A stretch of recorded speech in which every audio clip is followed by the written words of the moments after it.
On today's episode of Useless Thoughts, here's what we're thinking about. How are we supposed to handle going out to eat with a large group of people? Now you may be asking yourselves, how could anyone have any thoughts about going out to eat with a large group of people? Well, you'll just have to listen to find out. Will this discussion be beneficial at all? I can almost guarantee you that it will not. And that is why we're here. So, subscribe if you'd like. Drop the small talk, and let's do this. Sitting on top of the world, I don't know if you heard. I'm living it up, yeah, I ain't gonna stop, and I can't hear a word. Good vibes up in the air, and I got plenty to share. So come pick it up, there's tons to be got, and I'm spreading it everywhere. So call it luck and let it run amok. I'm telling your friends it's time to let the good times roll. This is the Useless Thoughts Podcast, a place where no thought is too random and no topic is too pointless. Let's have some real conversation. Welcome to Season 1, Episode 1 of Useless Thoughts. Before we dive into the episode, I want to give a shout out to our sponsor. Today's show is brought to you by my toilet. So my toilet has had an issue here lately where a few weeks back there was a sound coming from it, and after much investigation, meaning I looked it up on Google and YouTube, I determined that it must be a leak in the flapper or the flapper valve, however you refer to it. And if you don't know what that is, if you take the top off of the back of your toilet, you'll see that the handle that you flush with is connected to a chain, and that chain lifts up on this flapper that allows the toilet to flush. And don't ask me to explain it any more than that, because that's about all that I know about plumbing. And regardless, there was a sound coming from it, so I thought I had a leak there and replaced it, and I still have a leak coming through because every 30 minutes or so my toilet makes a howling noise like there's a dinosaur screaming as it escapes from a dungeon. So that's been enjoyable, and I just want to thank you and give a shout out to my toilet for sponsoring this episode. So with that being said, let's get to the useless thoughts. We've all been out to eat with a large group of people. That's a common thing that we do, and usually for a celebration or family gathering or any other type of event that you can imagine. We've all done this. We're all used to it. It's commonplace in society. For the sake of setting the scene, let's say that this is something where you're gathering together with 25 to 30 people total in the group meeting to eat together. Now imagine, as you walk into the restaurant, what is your group's game plan? Especially if you haven't reserved a room or a table there. If you're like every other large group in the world, you start to figure out how you can combine tables together, borrow chairs from places in the restaurant, and making one long table for the entire group to feast at. Well, I am here to propose that the super table is not a very effective way to dine with large groups. And I know that this is maybe a controversial take, and before you turn this off and say that I'm just being antisocial and just hate big groups in public, and maybe you're right on both accounts, but before you are right on both accounts, hear me out. And like many normal people do, let's make a pros and cons list so that we can be as fair as possible to this scenario to see what the best way to handle it is. Let's start with the pros. So if you do go with a large group and you all eat at one big table, one of the advantages to that is that you do get the feeling like you've eaten and had fellowship with everyone there. You came there with the purpose to celebrate someone's graduation or promotion or birthday or whatever it may be, and you feel like you have accomplished that when you all sit down together and that you have done what you came to do and gotten closer together as a group. And that is the end of the pros list. So, not to be dismissed, that is worthy to be considered for the pros list. But now let's move on to the cons list.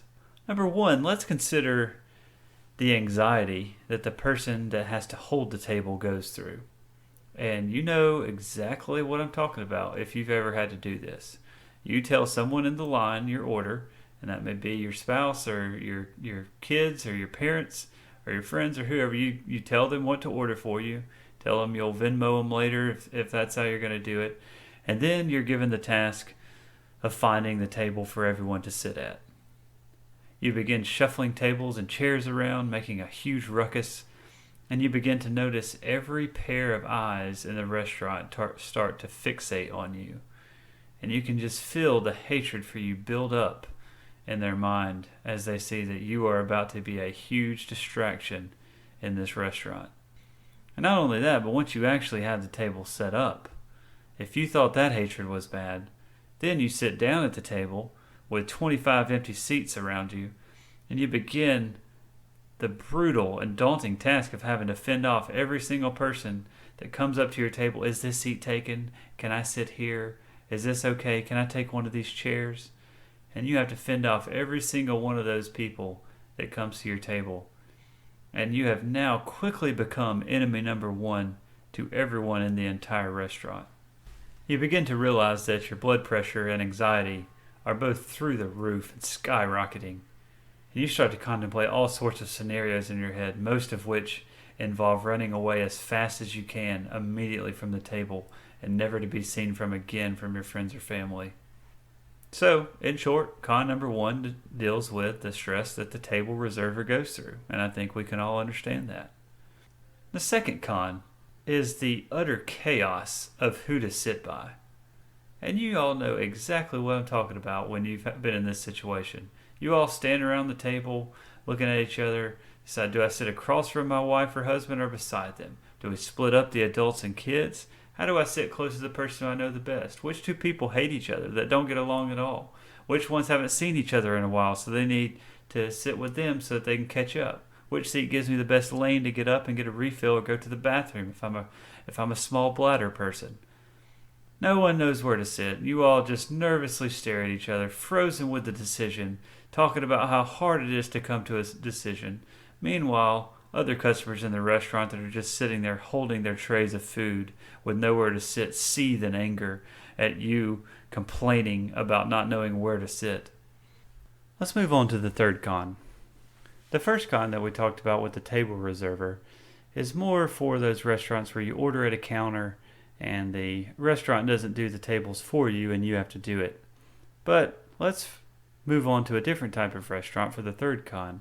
The kind that we call a sit-down restaurant, which has never made a whole lot of sense because, we sit down at any restaurant, but for the sake of conforming to societal norms, I will call it a sit-down restaurant.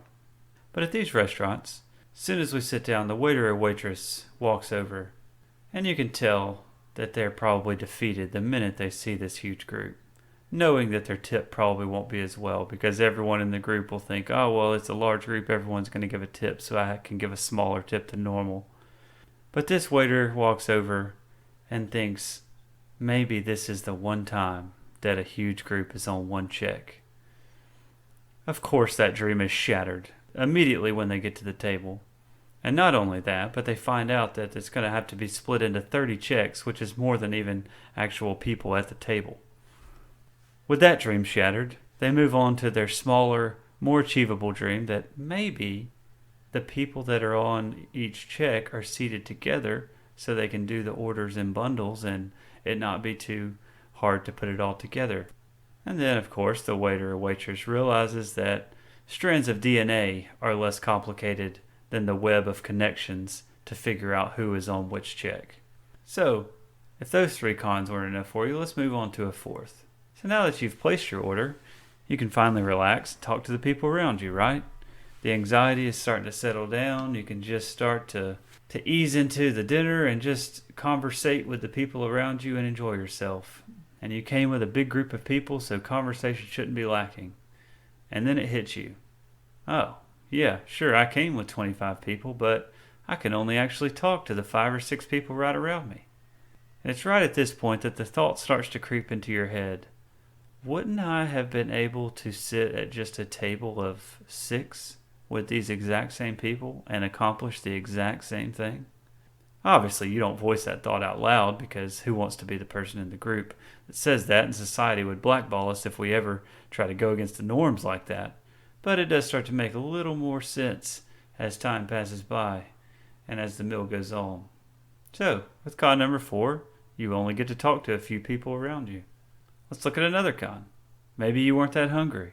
Maybe you're trying to impress a date, or maybe you had a big meal or big lunch before that, or maybe you're just trying to save money and just came for the company, and you just ordered an appetizer, an order of fries, a house salad, something that you expect to just get quick and eat and not have to wait very long for. Well, guess what? You're waiting on everybody else's ribs and steak and fish and salmon and whatever else, that other special item that has to be cooked before any of your stuff comes out.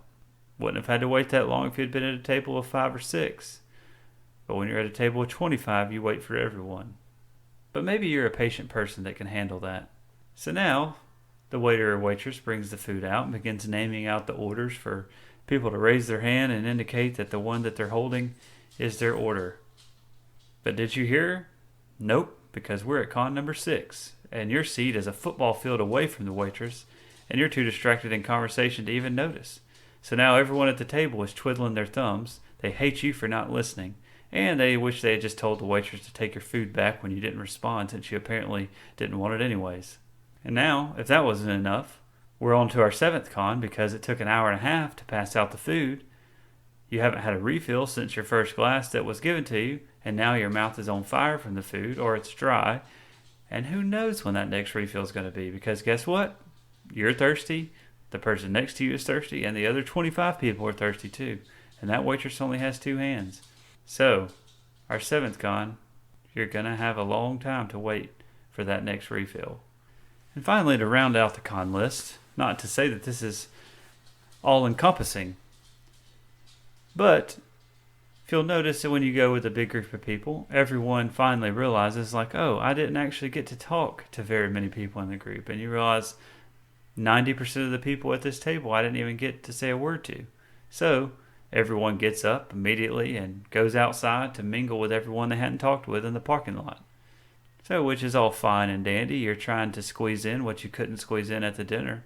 But guess who stays behind and gets to straighten up the table and chairs back to how they were, because they were self-conscious and self-aware of how annoying they had been to the entire restaurant while they were screaming in the middle with a huge table?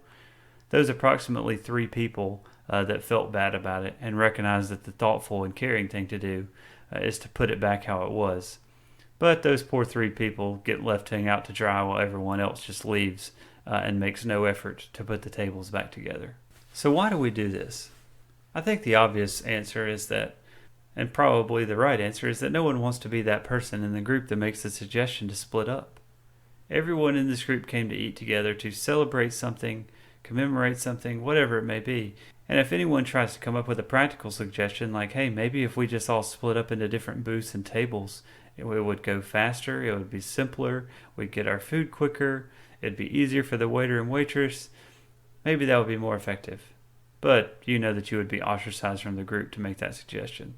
And related to that, no one wants to be the one that has to actively decide who goes where and who sits with who when the group gets split up. No one wants to make that decision. So, is it more effective to split up rather than all sit at one long table? I'll let you decide. Was today's podcast funny to you? Probably not. Was it thought-provoking for you? Probably not that either.